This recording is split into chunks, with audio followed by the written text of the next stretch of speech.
Good afternoon. It's noon time on January the 16th. We are going to get ready for the webinar in just a couple of minutes. We're going to give people 2 or 3 minutes to join us as we have more attendees registered than we see present right at the moment. So if you give us just 2 or 3 minutes, we'll be right back with you.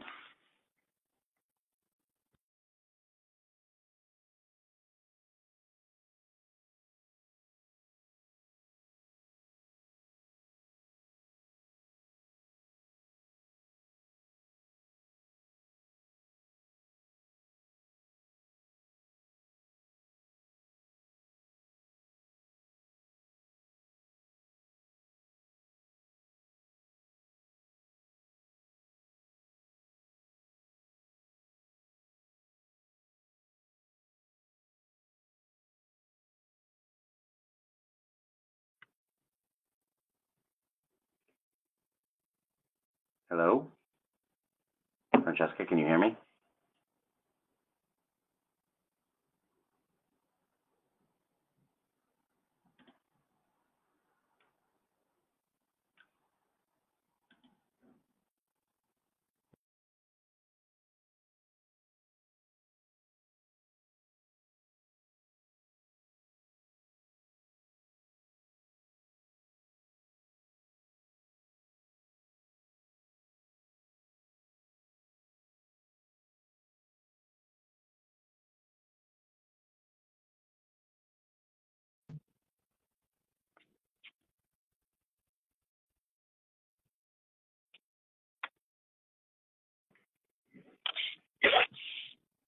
Hello there. I saw a couple of people just joined. We're waiting on a couple people more, and then we'll get started.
Okay, good afternoon. Thanks for joining us here at Retirement Like Time Waits for No One, our January webinar for clients of 12 Points Retirement and 12 Points Wealth Management. I'm Dave Clayman, founder and CEO of the company.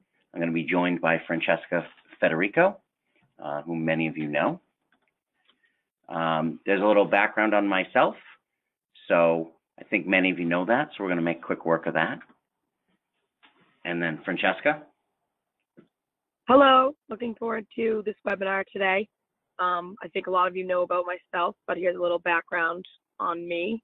And I grew up in a family business and have been working on retirement plans for about 10 to 11 years now. Great. So planning for retirement shouldn't be put off. And I think that's the main theme here today, is that many people struggle with when is it time to start saving for retirement? And one of the biggest things is as soon as possible, especially, and Francesca will get into this more, but when employer matches come into play and just the power of compounding money, people, especially young people, think, oh, retirement is so far away. It's 40, 50 years away. How can I be thinking about saving money now for that? I have all these other day-to-day expenses to deal with. And really, I don't think about it as so much as about retirement as it's saving for your own flexibility. If you can take that time now to start to save some money, the flexibility it gives you later in life when you have a mortgage and you have children and you have college and all these things that are going to be looking for funding in later years, if you can start that funding early, maybe you even give yourself the flexibility to either reduce that funding later in life or take a break from it as needed for other costs that come up in your life. So today we're going to cover increasing life expectancies, the power of compounding, the impact of your savings rate, your employee match, and then contribution limits. So why is it so important to start saving now? Well, life expectancy just keeps going up. You know, for example, when Social Security was first created and they said, well, you can start collecting at age 65, the average life expectancy for a person was 62. Now we've gotten to the point where the average life expectancy for a male is about 91 years old, and for a female, it's 93 years old. So if you're retiring at age 65, that's going to be between 26 and 28 years in retirement. So a lot to work for. So starting early is very, very important. So Albert Einstein, this is one of my favorite quotes, said the compound interest is the eighth wonder of the world. So what is compound interest? So let's say you put some money away this year, say you put $100 away, and you earn 5% in interest. So that means next year you're going to start with $105. Next year's 5% interest, if you earn 5% again, won't be on that first 100, but it will be 100. It will be on the first 100 plus the $5 of interest you earned. So the ability to compound your interest and earn interest on not just your original investment, but also those additional dollars that you've earned, and that becomes even more powerful in a retirement account where your money is tax deferred. So you're not paying taxes every single year on the interest, dividends, and growth that you may have in your account the way you would on a taxable account. You know, you're still up in your taxable account, but you may be paying out 20, 25, 40% taxes on that money, whereas in your tax deferred or retirement account, that money's growing on itself every single year with no taxes taken out until you retire. So here's the rule of 72. I always consider this a very powerful thing. You want to know how long will it take to double my money? Well, very simply, take the number 72, figure out what your earnings potential is in a single year. So whether it's 4% interest, dividends, and growth, or it's 5% or 6%, divide that up into the number 72, and that's going to tell you how many years it's going to take to double your money. So if you added nothing else and you had $10,000 in your account this year, and I want to know when would I have $20,000? Well, if you averaged 6% a year for the next 12 years, that's how long it would take for your money to double. So if you think about starting your retirement account in your 20s or early 30s, you're giving yourself 30 to 40 years to compound that money, plus the years that you're going to live in retirement. So it might be up to 60 years that money's compounding. You can see how many times your money might double if you're earning any of these interest rates. So that's the power of that compounding, and that's a good quick way to figure it out.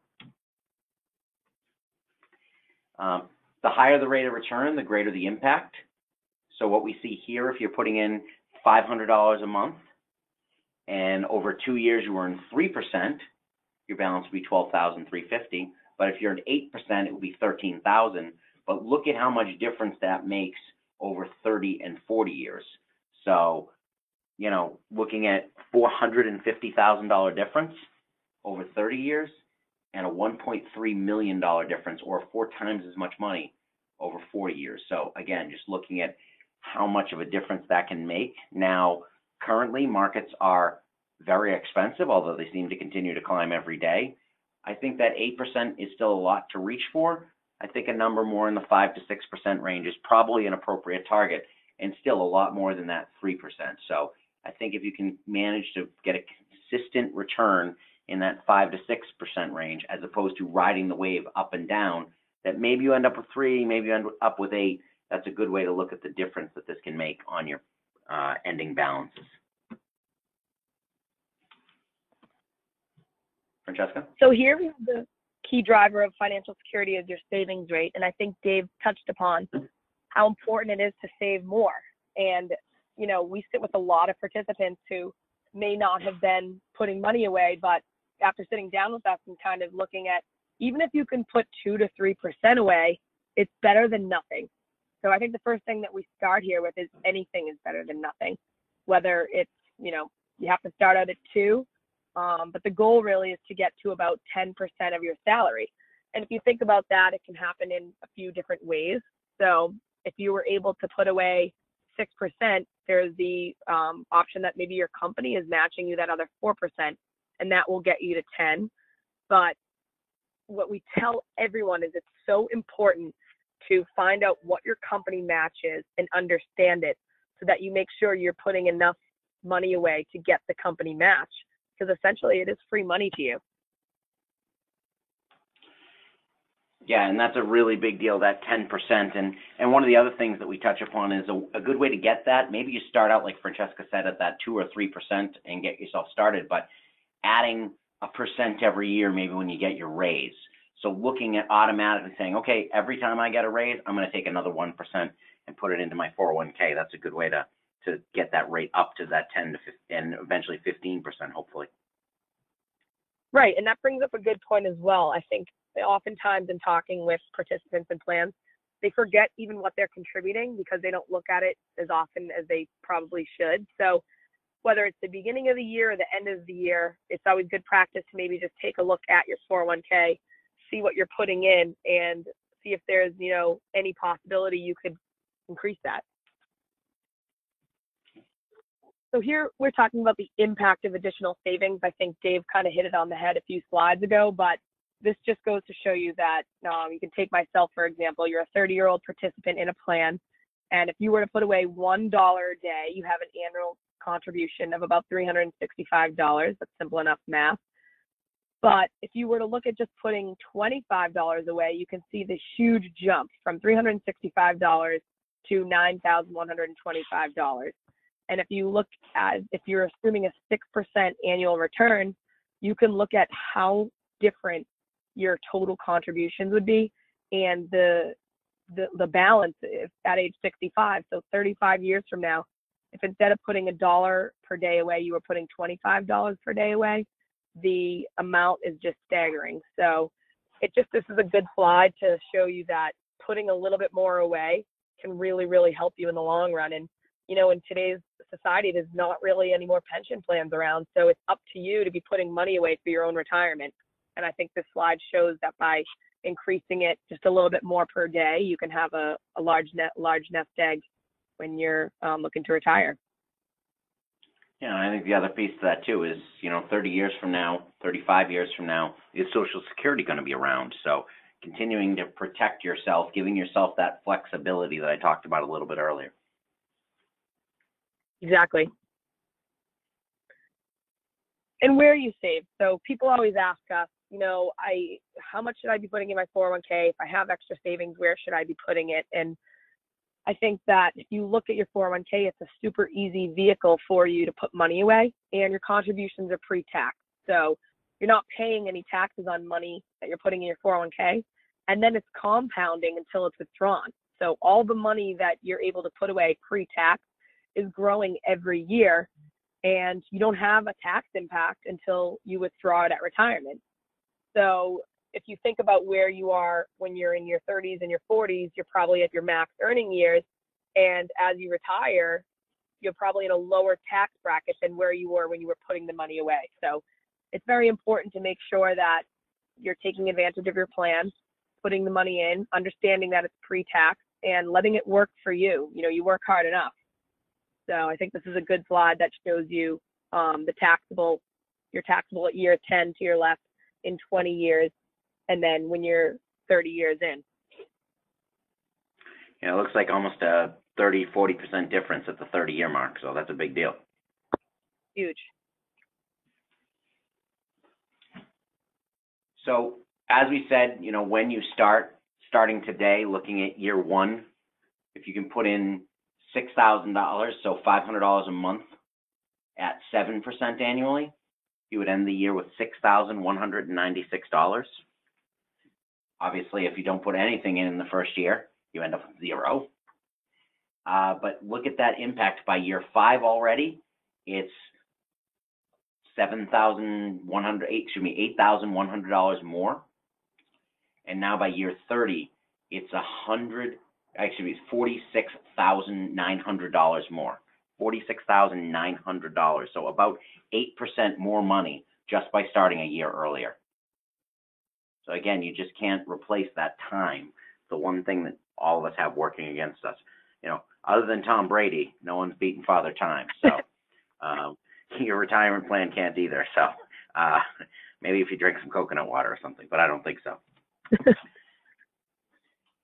So this is a topic that Dave and I talk about all the time when we're sitting down with participants is, does your plan offer a match and are you taking advantage of it? Because at the end of the day, it truly is free money. They're incentivizing you to put money away for your own retirement. And you can see that stat there that 40% of employees don't contribute enough to maximize their company match, and you're just leaving money on the table. So we always say, don't be one of them. And how I think that, if you have an advisor on your 401k plan, obviously our clients have us. It's just this, you can shoot us an email, give us a call, or we're in your office, we'll talk to you, but figuring out what your employer matches and how much you need to put in to get that. And there's 3 different scenarios here for a worker earning $100,000 per year and 100% matching up to 6% of their income. So if you look at the green bar on each scenario, that is the employer match. And if you look all the way to the right, you can see that the employee is only contributing $4,000 and they're short $2,000 of their potential match just because they're not putting in enough money in order to gain that $2,000. So it's super important. Let us know if you need help with it. If you think that you may not be getting your match at your employer, that's what we're here for. Yeah, and thinking about, it's essentially like having your employer walk in and say, I'm going to give you a 3% raise this year, and you're saying no. I don't think any one of us would turn down a raise. And essentially your employer has just chosen to help you prepare for retirement by offering that money to you in a tax-deferred manner. And that's really a good benefit to have. 42% of people in this country aren't even covered by a retirement plan. So to have another, of those 58%, 40% of their employees not getting enough to make the match, it's just really a sin. And, I know it's tough to save. I can tell you in all honesty, when I was younger, before I knew better, I missed employer matches. And I wish I could go back and get them because it was a big mistake on my part. And so these are things that we now try to counsel with people. Please don't do that. It's a great benefit, and taking advantage of it can be huge. And look at that left-hand balance at $12,000 and that right-hand balance at only $8,000. Think about what that's going to compound to over many, many years of that happening based on the slides we've already shown you. So a 401k dollar is less than $1. So we debated this title this morning. Right. Because 401k contributions are pre-tax, they decrease take-home pay less than you might think. So what that means, if you take a look at the grid here, so let's say the left-hand column, we want to put $100 a month into our 401k, and we're in a 25% tax bracket. That means $75 is actually going to come out of our paycheck, our net take-home pay, and $100 is going to go to work for us. So this says that a 401k dollar is less than $1. It means it's less than $1 coming out of your paycheck. But Francesca's point is it's actually more than $1 because so much more is going to work for you. So you just leveraged $75 of your take-home pay going to work for you at a $100 rate, and then all that compounding on top of it. So you just avoided paying as much tax as you have to. I know we all love our contribution to our favorite government, but you just reduced your contribution to the government. You empowered your money to work for you on both a tax-deferred basis and almost 1/3 more of your money net working for you than you would have had if you took it home in your paycheck. That's a pretty powerful job that you've just done there with a little bit of an increase. And yeah, let's say it's $100 a month. That's $25 a week. We all could not go to Starbucks for a week. We could make our own coffee at home and we'd probably be able to do that. I think nowadays it's more like 3 days. That's true. Starbucks just keeps going up. $6. So oh, geez.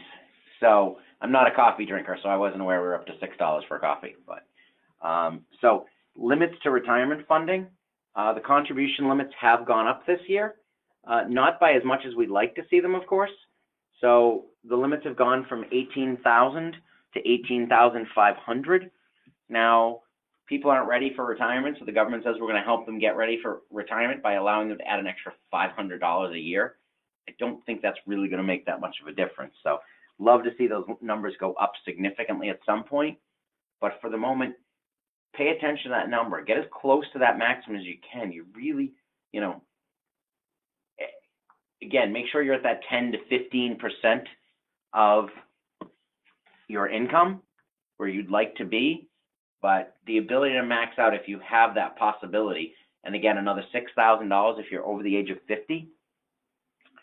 One other slight change to things that we've been talking about so far today that's come up in 2018 is, up until now, if you've spoken to me, I've probably told you to hedge your bets by making your 401k contribution 50% in pre-tax and 50% in Roth if it was available to you.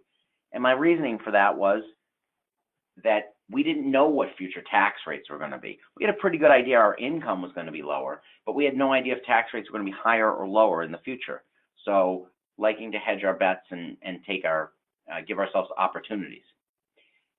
What we've got currently is tax rates have just dropped, as everyone knows, to the lowest rate in over 40 years. So the odds of rates being lower when we retire than they are right now have just dropped dramatically. So I think if you can afford it to be able to raise your contribution to that 18.5 level in a Roth contribution, I think that's a very valuable tool. And I would recommend doing that. That actually went out to everyone in our newsletter at the beginning of the month, if you saw it, as our financial planning tip. So looking to change that percentage and up the amount that is Roth, if your company has that available, is a very good idea here in 2018. If you're not contributing up to the maximum, I still think that you want to be doing pre-tax. And the reason for that is, the reason you're not maxing is most likely that you need that money in your take-home check. So putting more to work, even if tax rates are higher later, is going to be more important to you than having the lower tax rate, because the power of compounding, so that ability to grow. So if you said, oh, I was able to take $100 out of my check, and that was at pre-tax levels, well, now that was probably $140, $150 going to work for you. If you switch it now to a Roth and say, I can still only afford that $100, now you've only got $100 going to work for you, and that money that's going to compound over the next 20, 30, 40 years is going to be less working for you. So I still think if you're not maxing out, stick with the pre-tax. I know people talk about youngsters should be going Roth and this, that. I still think the power of compounding outweighs that tax implication. The traditional and Roth IRA contribution limits have remained. They're $5,500 for 2018, an additional $1,000 catch-up if you're over the age of 50. One thing to think about, again, on the Roth side of the world, many people think they've tried to put a Roth IRA in place before, and their accountant has said, you're not eligible for Roth, you make too much money, or TurboTax said, no, you can't. You are eligible for Roth 401k contributions regardless of your income. So again, that's another powerful way to put money and give yourself flexibility, is to put that money into your Roth and your 401k, even though you're not eligible on the IRA side. And then the next tool that we like to see everybody utilize if they have the money available is to, if they're saving, an additional $5,000 a year, $6,000 a year, up to your limit, put that into a non-deductible IRA, even if you're already contributing to your 401k. People tend to think they're not eligible for an IRA because they've read, oh, no, I make too much, I'm not eligible.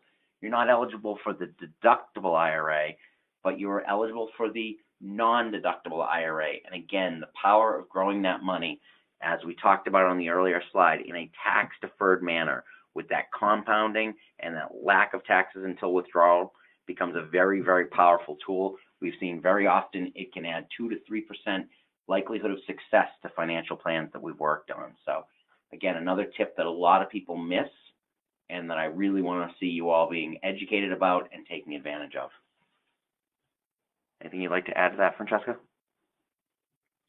No, I think we hit it on the head. I just think compounding, as that slide showed, is just one of the most important things, and just taking a look and seeing what more you can put away.